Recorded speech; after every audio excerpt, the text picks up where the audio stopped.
4, 3, 2.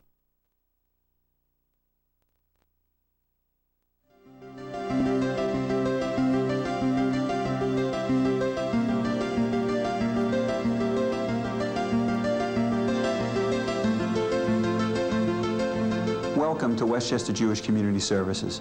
As a leading agency in providing a comprehensive spectrum of human services, we have been helping people since 1943. We serve all people in Westchester County, regardless of age, income, or ethnicity. We provide a wide variety of essential and dynamic services that make a difference in people's lives. Children, teens, adults, and senior citizens are served by our network of programs located throughout the county. When people come to us for assistance, they become part of the WJCS family. Our highly trained and skilled staff focus on you and your family and are committed to becoming your partner in finding solutions. For more than half a century, we have been connecting people to services that help them overcome mental, physical, or emotional challenges. WJCS is here in your community when you need us. Welcome to the Ways We Care of Westchester Jewish Community Services. I'm Dale Wang, Director of Community Relations. WJCS is funded by government grants, private individuals, foundations, corporations, UJA Federation, and United Way. One of the enduring legacies of the 1970s self-help movement is the focus on people helping other people as an adjunct to professional care. Over the years, with the help of organizations and trainers, lay people have developed skills that enhance their abilities to support, care, and assist others who may be coping with mental health, medical, or physical challenges. Whether as volunteers or as family members, those who provide companionship and/or care are a vital resource that is increasingly tapped to supplement more impersonal or sometimes prohibitively costly alternatives. Tonight we are going to look at 2 WJCS programs that give valuable tools and make important connections for people who are helping other people. WJCS has many volunteer and training opportunities for members of the community. At our annual meeting on June 6th, we will be honoring those volunteers and talking about some of our volunteer programs. We hope that you will pay attention and perhaps join us on June 6th. I'll tell you a little bit more about it at the end. This year, the Compeer program celebrates its 20th anniversary as part of WJCS. Compeer trains and connects volunteers to provide companionship and socialization to people who are recovering from mental illness. Very often, when a person has suffered from extreme anxieties, depression, or emotional stresses, that individual also suffers a loss of self-esteem and confidence. While therapy can help the recovery process, the companionship of another is often the best medicine. Compeer connects people to each other. And tonight, to talk about the Compeer program, we've invited its director, or its coordinator, Laura Stein. Welcome, Laura. Thank you. And 2 individuals who are part of the program, Denny Jacobson, who is the volunteer. Nice Welcome, to be with Denny. you. And Jim Travis, who is a client with the Compeer program. Welcome. So, Laura, I want to congratulate you on the honor for at the recent Compeer International Conference. And maybe we can start with a little bit of a background of the program, where Compeer started and what its role is. Sure. Compeer was founded in 1973 by Bernice Skirball, a social worker, and it wasn't originally called Compeer. It started off being called Adopt a Patient, and the way she got into it was that she was in a serious car accident and was hospitalized for a long time, and her full recovery ended up taking almost a year. And she realized while she was in the hospital that she was very much helped by friends coming to visit her and calling her. She just realized that it really helped her mental state and it helped her physical recovery as well. And she had a lot of time to think while she was in the hospital, and she vowed that she was going to use this realization and make a difference. And once she got out of the hospital, she took a part-time job as the director of this Adopt a Patient program, and she did it for a while, and you know, then she came to the conclusion that she didn't really like the name. She didn't think it was a particularly respectful name, and that it didn't reflect what she wanted to do with the program. She didn't want it to just serve inpatient individuals, and you know, she didn't want it to sort of, the name to sort of imply that people with mental illness were always going to be ill and impaired and in hospitals and so forth. And so she really had a vision, and she ended up really marketing the program, just talking about it to legislators and whomever would listen. And she had excellent marketing skills, and eventually she also had good fundraising skills and was able to raise enough funds that the program was able to expand, you know, and develop many chapters, and eventually be incorporated. Its name was changed several years after it started to the Compeer program. It's very unique because it really relies solely upon volunteers. Right. And these people who come as volunteers may not have previously had experience with people who have suffered from mental illness. And there is still in our society quite a stigma that is associated with mental illness. So how do you recruit people to be volunteers, and how do you give them the skills that are necessary to make a successful connection? Well, oftentimes people that volunteer in this program do have some sort of experience with mental illness. It might not be professional experience or courses that they've taken, but they might have had some sort of mental illness or emotional problems themselves, and oftentimes that makes them more empathic to their Compeer friends. They might have someone in their family that has experienced that, or a friend who has experienced that, but many times they haven't as well, and they're just people who are compassionate and sensitive and interested in helping others. So really, most of the people that come to me for interviews and training are people who don't stigmatize mental illness and who are very much in favor of trying to combat the stigma that exists in our society. Right. So I do a brief interview with each person. I try to assess where they are in terms of how much exposure they've had to mental illness and emotional problems, and I meet them where they are. I give them a lot of handouts to take home, but I also do some role playing with them.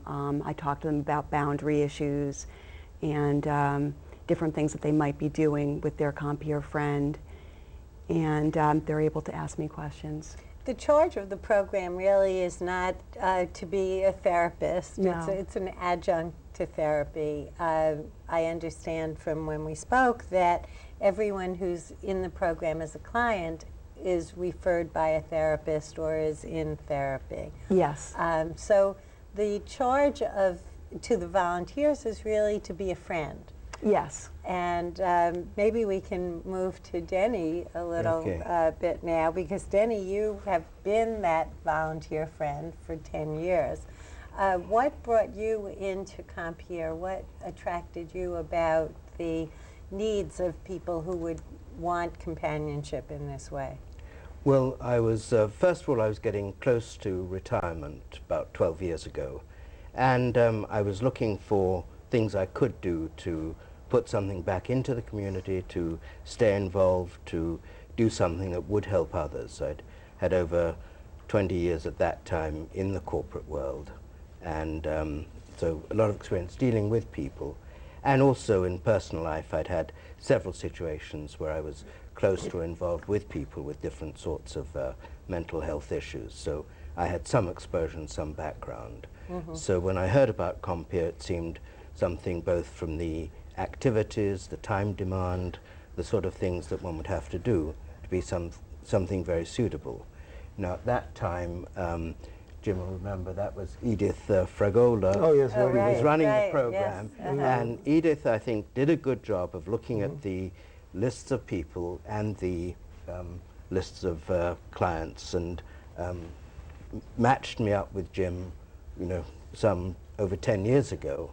So, I went up to see Jim. We met. We, I believe, got on pretty well, and we've just been doing different things together for the last 10 plus years. Jim, how did you come to the program? Well, actually, I was in actually the C with Gail Steinberg.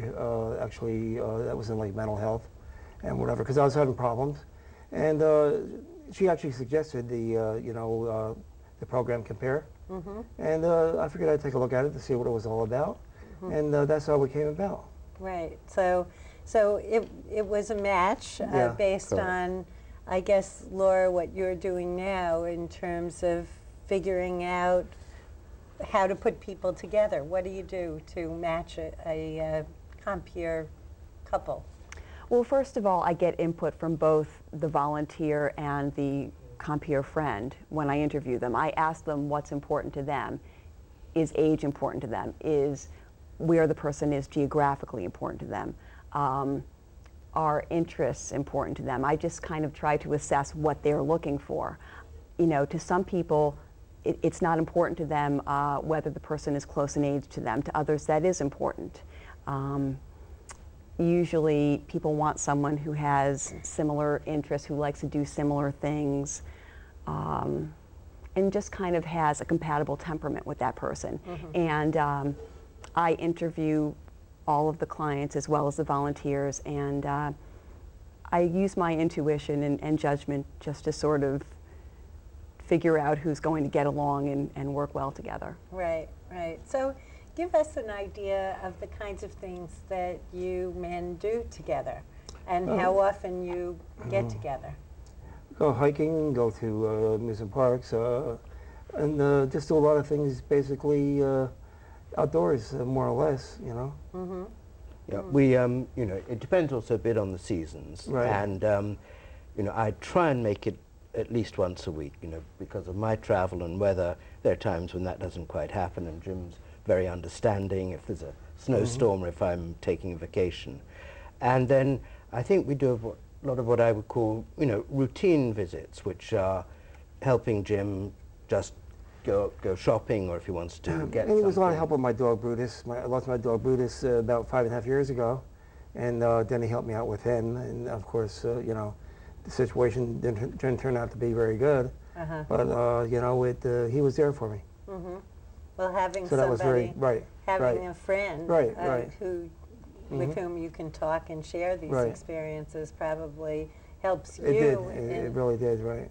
Yeah, I mean, I know Jim was very worried because he had to go into hospital for a couple of days, and really there was no one to take care of the dog. So I said, look, I'll come up morning, take him for a walk, give him his water and food, and then I'll come back in the evening and do the same thing. And so it was a Brutus fun, was an 80-pound cow, fun experience. and he was the only one that would do it. Nobody else would do it because he was a big dog, and Right. everybody was afraid of him. Even though he was very, very good, it still didn't want to go near him. They were like, "No, I can't do it." I was okay, but then he did. Right, right. Well, And then, we try every year to do one what I would call sort of bigger, more interesting outing. And, that's things we've been down to the Intrepid because Jim interested in submarines especially. Yeah, right. We went to South Street Seaport in Chinatown, and then been to Norwalk to the aquarium. So, we'll do a few things that are outside, normal geography and, That's right. activities. And we've got a couple of ideas of, things to do in the future as well. So, we try and do, slightly more interesting outings. And also, even if we're just going out for a meal, we have a few places, especially in summer, that are, better than just going to the local little restaurant or cafe or diner. And place by the lake in Mayo Pack, By the which river, is yeah. really, By the- really beautiful. Right. right. Now, Jim, do you drive? Yes. Oh, okay. So these are things you can meet together, or you go out together? Well, Jim drives. I drive, but I don't have a car. Doesn't have a car. All right. He has Well, But I do drive, yes. right. Yeah. Okay. Laura, when you're matching people and when you're looking for volunteers, what the characteristics you look for and the matches, you also need to take into account time availability. What's the commitment that someone must make to be a volunteer? Well, first of all, we ask for a commitment of at least a year, and oftentimes the matches go so well that they last for more than a year. As you see, As we can see Jim here. and Denny have been together Over a for decade. over 10 years, and they're not the only match like that in this particular program. And the guideline is at least 4 hours per month. Ideally, the pair meet weekly, but sometimes that doesn't work out for different reasons. So it's good if they can meet at least every 2 weeks, and sometimes people will meet every 2 weeks, but for a longer period of time, especially if they want to go to a movie or out to eat or something that tends to take longer. But some people just spend more time if they have it and if they're getting along especially well. So that's a nice thing, is that it's not particularly a lot of hours per month, but the match does spend time together for at least a year, so the volunteer can really feel like they're making a difference and getting to know the person that they're working with, and I think the Compeer friend usually feels that way as well. Do you have people who work with more than one person at a time? Right now we have one volunteer that works with 2 people. She's been doing it for many years, and I had another person who briefly was working with 2 Compeer friends. Right now he's not, but yes, that is possible. Most volunteers do only work with one person at a time. Have there been any times when you have turned to each other, and said, this is a difficult situation. Something may not be working, where you've needed the guidance of the coordinator from the program? You've had several coordinators over the period of time. If you started with Edith, there have been a couple of changes. Have you ever called upon the expertise of the coordinator and said, we're running into difficulty? I never really have, no. I never really have. And I don't think you either. No, I don't think I have either. There are other issues that, again, Jim has someone from the county that, helps him on the, the rent and those aspects. So obviously I, don't have expertise. I don't need to get involved. And then, we will also talk by phone quite a lot. And, if Jim is trying to make, some decisions, for example, recently a big decision about moving apartment, and, we talked through the pros and cons quite a lot over the phone, and even went to look at least one other place before he made the move. So we'll talk by phone. We will talk over the issues. But no, I mean, I hope from Jim's point of view he hasn't got to a point where he says, well, I've had enough of you. You can't be my friend anymore. Right. Yeah. No, nothing like that. I think that the experience for most people is tremendously positive. Laura, you talked a little bit about boundaries, and I guess that's something that people who may not have been in these kinds of relationships are concerned about. How do you know whether you're stepping over the line and you're going into something that a therapist should be doing, and how do you set those boundaries as to what's a friend and what's a therapeutic relationship? Well, actually, I find that the boundary issues that tend to arise are more that the volunteer and client are spending too much time together, or there are a great many phone calls that might be difficult for the volunteer to field. They don't tend to be so much that the volunteer is trying to act as a therapist, although that can happen as well. There are issues sometimes around money. And how does that work? Like, they've had various trips together. Does everyone pay their own way? Are there guidelines for what you should and shouldn't do? Yes, the guideline generally is that each person is supposed to pay his or her own way. You know, I do purchase some gift cards to various restaurants, and I purchase movie tickets, and some matches use those. I mail them to people who can use them at their request, just to help out a little bit. You know, and sometimes if it's a special occasion, I'm not against a volunteer taking a client out, but it's just, it's best if that doesn't happen on a regular basis. I think a lot of times the Compeer friend feels uncomfortable with that situation, or, you know, a little demeaned or whatnot, and so it's usually best if they each pay their own way. You know, and I try to help them by suggesting inexpensive activities. Right.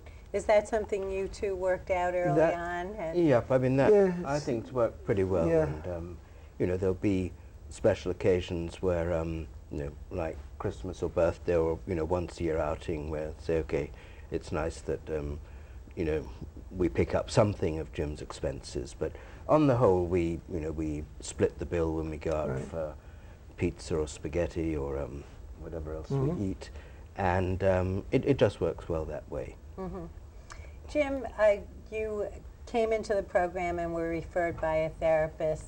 How has this helped you in going through your therapy? Has it helped you get along in the world, knowing that you have someone? You mean over the years? Yes. Yeah, it has. It has. It you know, it was a challenge in the very beginning because it was all new to me, like you know, everything that's new to you. But yeah, as time went on, yes, it got, you know, it got to be very helpful. You know, especially as your friends go in their separate, you know, different directions, and you're by yourself, and it was a lot of help. Right. Well, it seems you've really made strides. Yeah, You're on your own. You're Right. moving to a new apartment. Oh, yeah. You've Oh, dealt yeah. with challenges. Oh, I had a lot of challenges. And Right. so, Yeah. as all of us know, it's wonderful to have someone that you can always count on, and Right. someone who will always be there. Laura, how do you go about recruiting? Where do you look for volunteers? There are various sources. I post online, mostly on Craigslist, but there are various other sites as well, like volunteermatch.com and idealist.org and those sorts of websites. I post flyers in libraries and churches. I talk to people about it. I'm planning to talk at some local clubs like Kiwanis and Lions Club and things like that. So, How many matches do you actually have going at this point? right now about 30, and I'm working on getting more. So it's a relatively small program. Do you have people who are waiting for the right volunteer to come to be their Compeer friend? Unfortunately so, and one thing I do is sometimes I try to match those people with Compeer callers, because there are some volunteers that may not have time to work with someone face-to-face, but they may have time to call someone. So that's helpful as well. That was something that I really didn't know. I think it's a newer aspect of the program. Would you talk a little bit about that, the Compeer caller? Sure. It requires less of a time commitment. The phone calls are usually about 15 or 20 minutes, once or twice a week, depending on the volunteer's availability and the clients. And it's a nice way for someone to have some contact, you know, either while they're waiting, or there are some clients who don't really want face-to-face contact. They just want some telephone support, some conversation.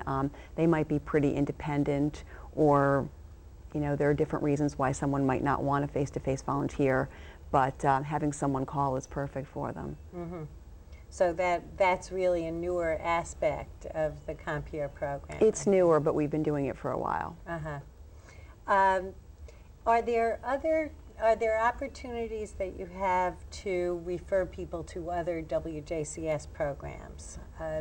Issues that come up where you may have to suggest that either the Compeer friend or that the therapist makes a connection to other WJCS services? That has happened. It hasn't happened a lot so far while I've been at the agency, which is less than a year, but it has happened. For example, there's one woman who I'm about to do an intake on, and she wanted to be referred to an art therapist. And so I got information on that, and I'm going to be making a referral for her around that.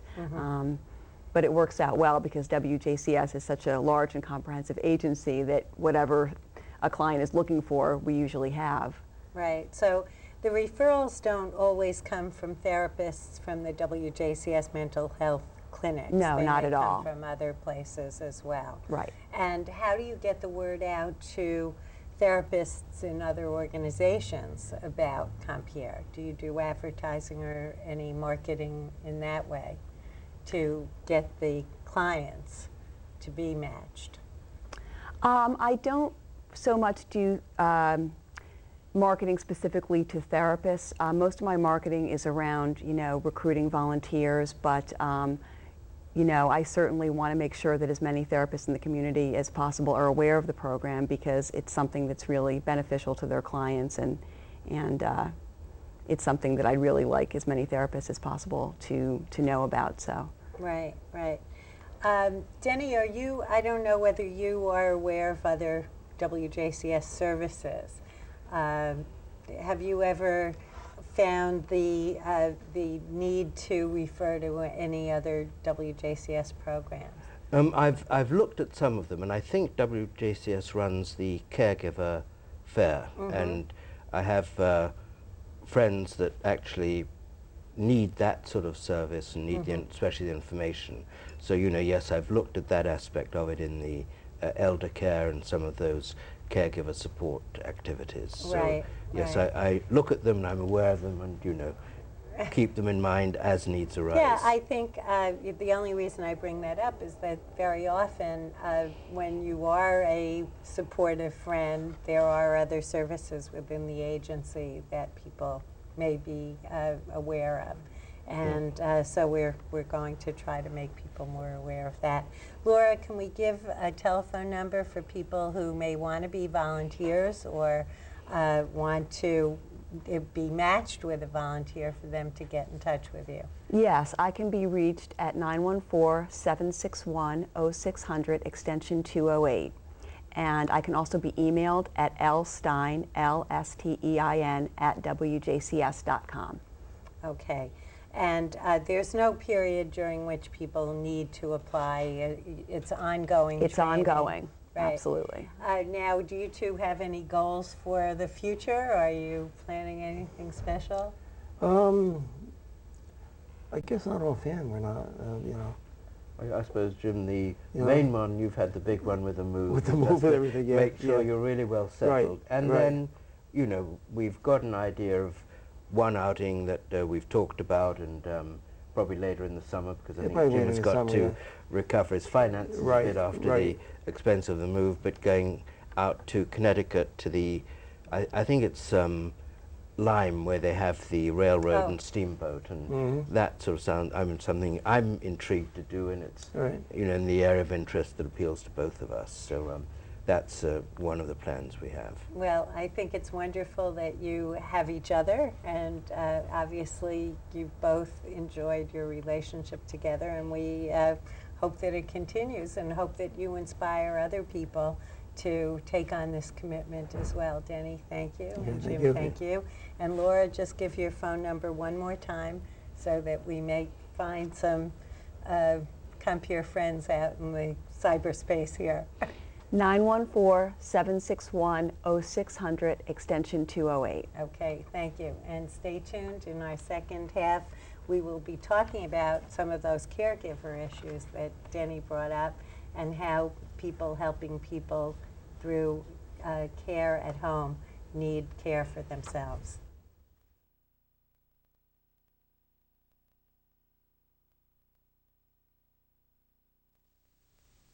Back to the Ways We Care of Westchester Jewish Community Services. I'm Dale Wang, Director of Community Relations.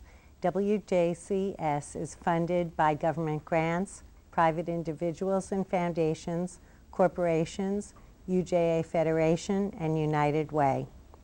We're talking tonight about several programs where people are helping other people.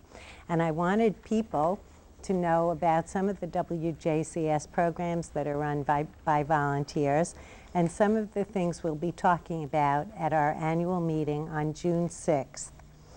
We have programs like the Compeer program that we spoke about in the first segment. which connects people to people who are recovering from mental illness. We also have telephone connections for widowed to widowed and separated and divorced individuals.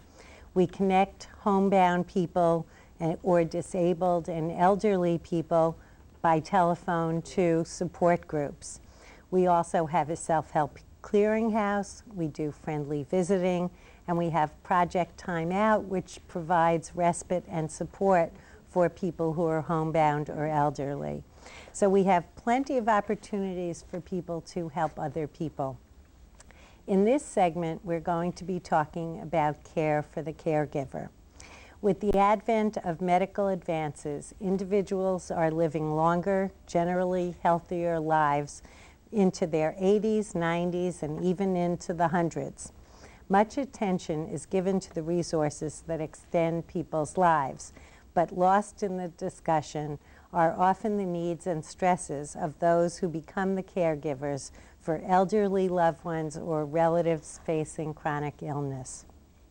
In our consideration this evening of people helping people, we now turn to the issues that confront caregivers and the importance of respite and self-care for the ones who accept the challenging, rewarding, but often overwhelming responsibilities of assisting a family member who needs care. To talk to us tonight, we have invited Nikki Weiss, who is a social worker with our Pathways to Care program. Welcome, Nikki. Katie Shields, who's an RN with the Cancer Support Group. Welcome, Katie. And Vera Cheek, who is a family caregiver. So thank you, Vera, for joining us. This program, Nikki, as a result of a grant from the Junior Leagues of Westchester, Central Westchester, is really unique because it really focuses on what the caregiver's needs are. So tell me a little bit about the background, why this came about, and what you are offering to people through this special workshop. Well, the program that I work for, Pathways to Care, works with clients and their families who are dealing with very serious physical illnesses. And on our staff, we were discussing the needs of many of our clients' families as caregivers. And our program has the great fortune to work with other community organizations and agencies, such as Cancer Support Team, who collaborated with us on planning and implementing our caregiver program, and also the Junior League of Central Westchester that helped provide the grant that allowed us to prepare and provide these 4 caregiver support groups to address a cross-section of caregiver issues. And you know, we are, for reasons that you were just explaining, we are seeing a growing population of caregivers in the United States. The you know, the advances in medicine, improved nutrition. I think since 1900, the percentage of people 65 years and older has tripled, and people are living longer, and people are living longer with illnesses that not so long ago they would probably have died of sooner. Mm-hmm. So we have a vastly growing chronically ill population, and there also are government fiscal policies that have contributed to the shifting of the burden of the care for this population to what we call informal caregivers, which are family members, friends, neighbors, and who are providing any kind of care, whether it's the day-to-day care, the occasional care of somebody who might be homebound, ill, elderly, frail. And one thing that I did want to mention was the importance of defining caregiver, because many people who are caregivers don't identify themselves with that word at all. They'll say, oh, you know, this is my husband. Of course I do these tasks. It's expected. It's expected. Mm-hmm. And the unfortunate piece of that is that there are many resources out in the community for caregivers, and people who don't see themselves as caregivers lose out on those supports and resources. So they don't think of themselves as people needing help from other people. Absolutely. And often Absolutely. don't think of even asking for it. That's right. You had also mentioned that many of these caregivers, and I know that this is an issue for Vera, are also holding jobs. They have other family members that they care for, and the caregiving is not their primary or sole responsibility. That's right. I think 65% of caregivers in this country have either full-time or part-time jobs outside of the home. So there are obviously multiple stresses. Absolutely. What are some of these stresses? Maybe we can all talk about them together, because I think you know, the issues are emotional, they're physical, they're social, they're informational.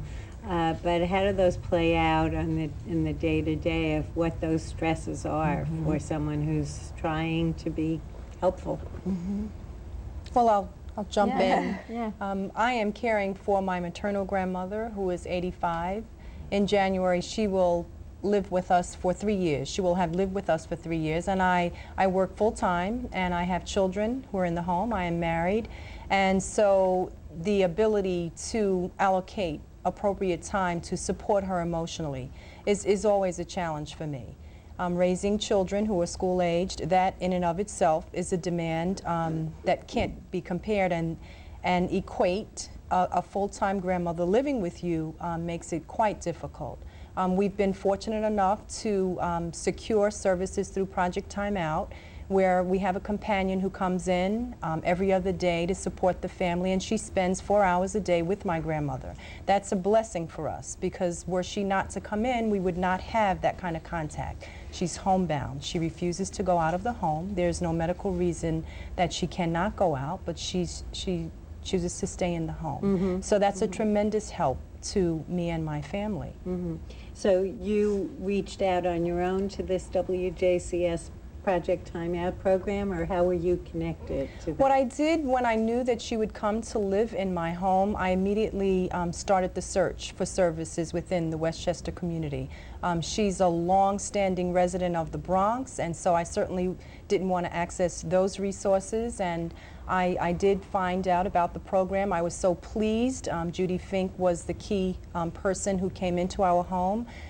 She interviewed my grandmother and thought she would be an excellent client for the program. The person who comes in is a senior citizen as well, and so the two of them get along very well, and so that takes the pressure off everyone in the family, not just myself, but my husband and my children, because they need a lot of attention, almost like a child. So her companion has been a godsend for us. Right. Absolutely. So this is one way. I guess that's a part-time care that supplements what you are doing and enables you to get out and feel that there's some socialization for her. What are some of the other ways that people cope with the stresses and the demands of caregiving? Well, I think I was very blessed to be involved with, to be invited to be involved with Nikki and the program. And another nurse, Lucille Winton, and myself did some work, and we started off essentially with an assessment, a self-assessment, to really find out what was it that the caregivers actually needed for themselves, so that it would be give them you know, some relief. So in order to do that, we just had a questionnaire that some of the questions, for example, were, did you cry today? You know, were you in a room and you forgot what you wanted? You know, essentially, are you sleeping at night? Is your sleep disturbed? You know, and still have to get up the next morning and provide breakfast and do all the things. So we had this tool, and I think it was very helpful for the group that we were involved with, the people.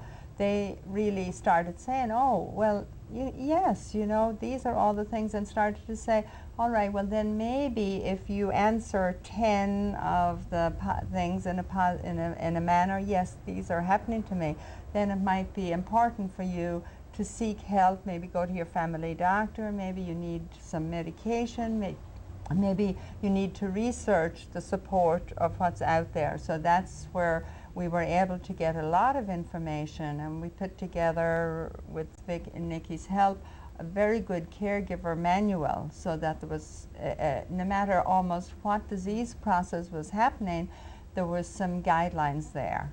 So. Nikki, you mentioned that people can be overwhelmed, as I mentioned.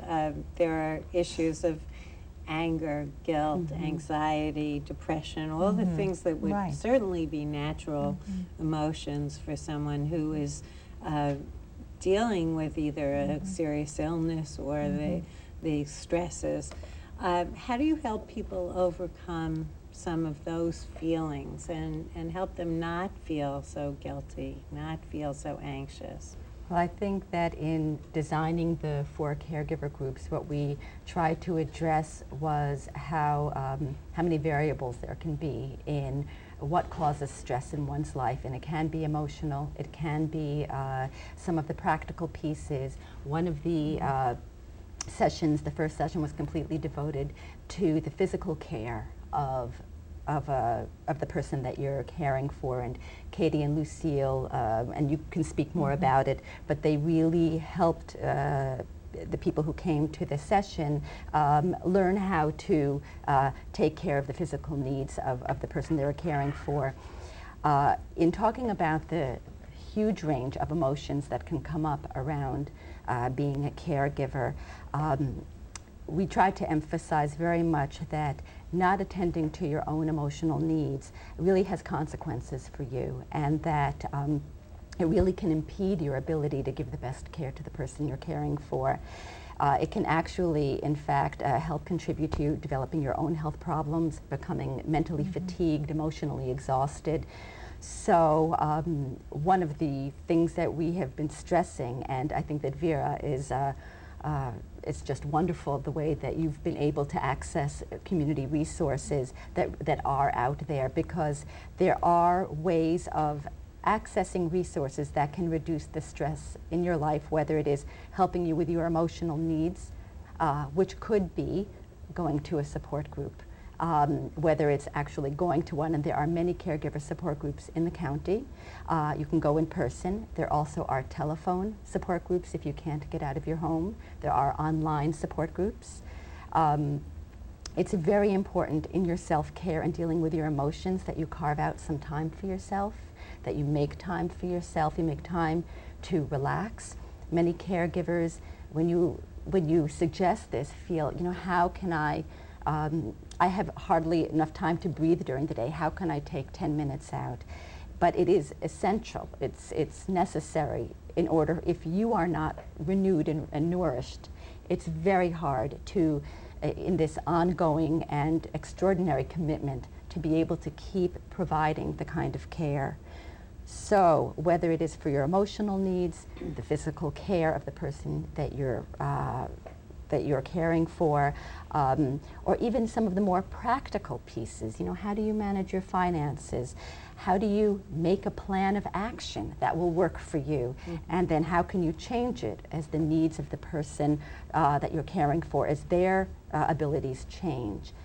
So all of these potential problems or issues that impact on you really can have support to help you figure out how to move forward, giving the best kind of care, but sort of sorting through how to go about it. And I think once you make a plan, too, you often feel that some of the anxiety is taken off. You know, it's down on paper. You can almost move ahead.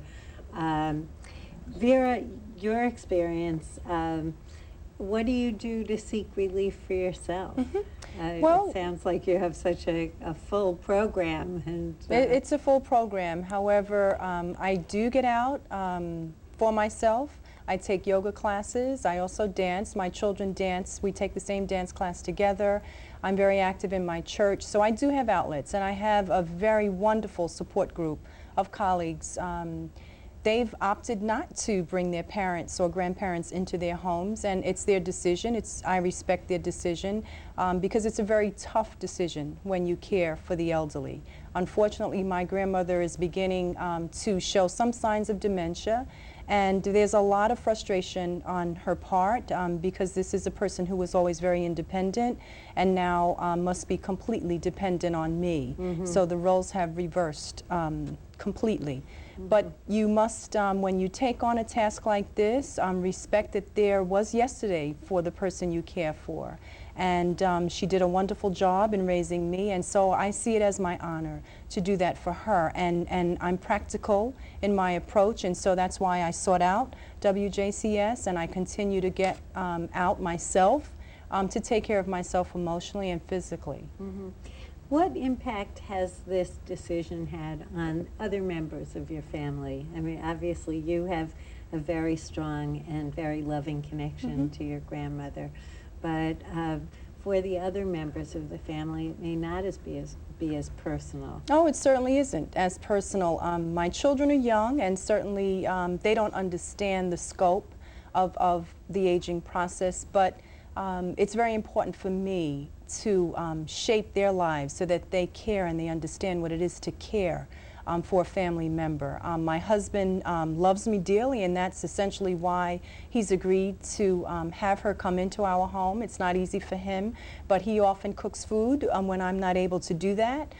There are times when the doctor's visits I cannot be there for her, and so he jumps in and he helps. So all of us are helping, but certainly it's just as frustrating. A perfect example is I have young children, and so they love to play, they love to shout and jump, and noise is a real issue for my grandmother. So we have to be sensitive to her needs, and at the same time work out a way where the kids can grow and develop normally. So they'll go out into the backyard if they need to jump and have a grand time. So we've learned to live together. It's not easy, but it's something that we're doing, and we're doing, I think, well. And of course, you set an amazing example for your children and for your family when you do something like that, and you do it with dignity and do it with the compassion and commitment that you're talking about. We had also mentioned a little bit about some of the physical issues in the home, some of the things that people need to be aware of too, that they can do to prevent accidents from happening and to reduce the probability of more problems. Can't you address that a little bit, Katie? Oh, certainly. One of the aspects that we touched on was simply hand washing. You know, having antibacterial soap, making sure everybody in the home washes hands properly, and because if you have an elderly person, their immune system is somewhat depleted.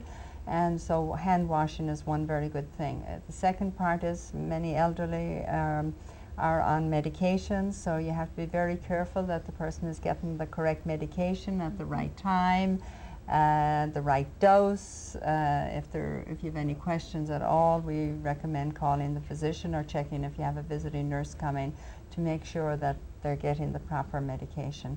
Of course, safety in the fact of having, I don't know about you, but about scatter rugs, you know, having those lifted up, because often you go into homes and we find many little scatter rugs all over the place, so there's a big danger that they'll trip, or if they're using a walker, it really hinders, you know, them getting around easily.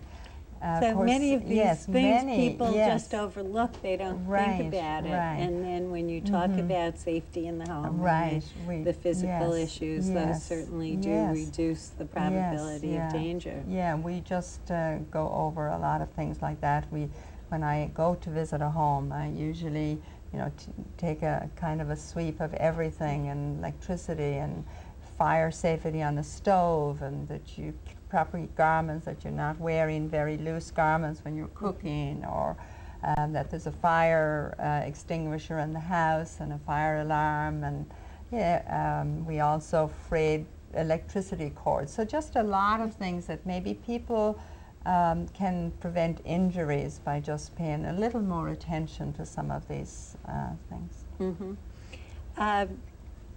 We also spoke about informational needs and resources, and certainly knowing what support groups are out there is one way, but then there are so many other aspects, the legal, the financial, someone mentioned. You found respite services through WJCS, and we have home care services when there are increased needs. But how do you help people find all these vast resources, which I think on their own can be overwhelming? Right. Well, one of the resources that I very luckily found is something that is available to the public free of charge. It can be found on the internet. It is provided through Beth Israel Medical Center's Department of Pain Management and Palliative Care, and it's called the Caregiver Resource Directory. And it is at www.netofcare.org. And maybe at the end, I can mention it again. And you can download the entire 100+ page, very comprehensive, very useful guide to caregiving. It provides many resources, but one very essential piece of it that I think is relevant to what you're asking is there is, in the first chapter, a section called Taking Stock. And it is a very practical guide to assessing, first of all, the needs that the person you're caring for has. They have an extensive list, have room for you to add more, but it's a very concrete way to take a look at what the needs of the person you're caring for are. You might know them by heart, but you may never have really listed them. The second step in taking stock and making a plan of action for yourself is assessing which of these needs can you attend to yourself, can you take care of. The next step is, what are some of the needs of your loved one that other people, like family members or friends or neighbors, could help with? There's a section to assess who are people in your life that you have considered, and what can often come up are people you may not have considered who might be able to help you with some of these, and it asks you to list what their skills are. So you might, your Aunt Ruth might actually be a very good cook, and asking her to once a week provide a meal or once a month could really lighten your load. And the last step is assessing which are the needs of your loved one that you really need an outside resource, whether it's a home health aide or some other caregiver resource, like Project Time Out. And in the back of this caregiver resource directory is an extensive list of resources, how to access them. One can always call me at WJCS, and I could try to help direct people within the community. Mm-hmm. I thought that was a very interesting, the Taking Stock was a very interesting assessment tool, because the way it broke it down really makes it manageable. Yes. That people, you can ask for one little thing, and perhaps that's not as much of a commitment for someone who's outside your family, and yet it reduces the responsibility that you may have for one particular need. Are there other, we only have a couple more minutes, but are there other major hints that you would give to a caregiver from your experience or from the workshop that you feel are extremely important to making this kind of relationship work? I think it's so important when the role shifts that you make decisions for the person you're caring for. It's very tough when it's a parent, because historically that parent has parented you. But once the role shifts, it is now up to you to make a decision and move forward, which can be tough, but the long-term outcome is best for everyone involved. And so where there are financial questions that needed to be decided upon, very often my grandmother would hold her ground and say to me, I am your mother. Mm-hmm. But the reality is she couldn't negotiate for herself financially, and I needed to do that. So you really have to be decisive, stick to the decision you make, and know that you've done it with her best or his best interest in heart, mm-hmm. and not feel guilty about it. Mm-hmm. Now, Nikki, I know we have geriatric care management at WJCS, and Judy Fink, who you mentioned, is in charge of the geriatric services. Is Pathways to Care also working with people to find the financial and legal resources that they may Yes. need when they're in a situation like this? Yes, Pathways to Care is separate from the geriatric program. We're a part of a UJA grant, and we have no fee for our services. We provide, we attend to the social work needs of anyone who comes to us, ranging from counseling to more what we call concrete needs, which could be looking for financial assistance, hooking clients and their families up to other agencies and organizations that may be of help. Whatever the family needs, we try to help provide for them, and what we can't provide for them, we look for other services in the community that can help. So, and this is directed to people who are dealing with serious or With the- chronic yes, illness in their right. homes. Yes. Okay. I'm going to wrap up a little. I want to thank you all. I think the cancer support team does amazing work in the county, and we appreciate the connection here because it has been so valuable.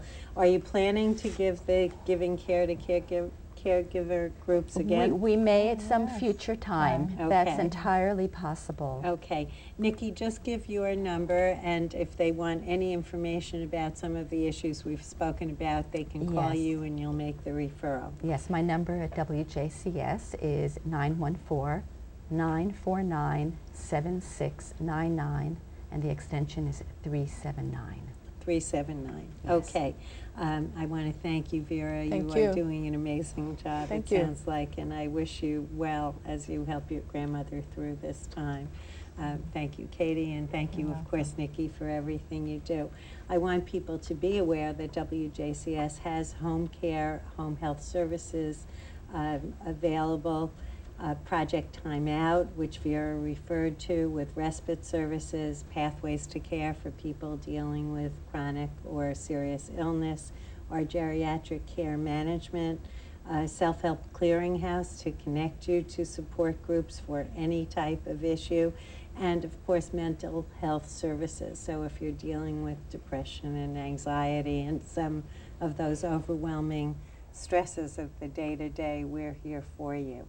You can give us a call at 761-0600, and we'll be happy to help you. And please, if you're in the area, give us a call and join us at our annual meeting on June 6th.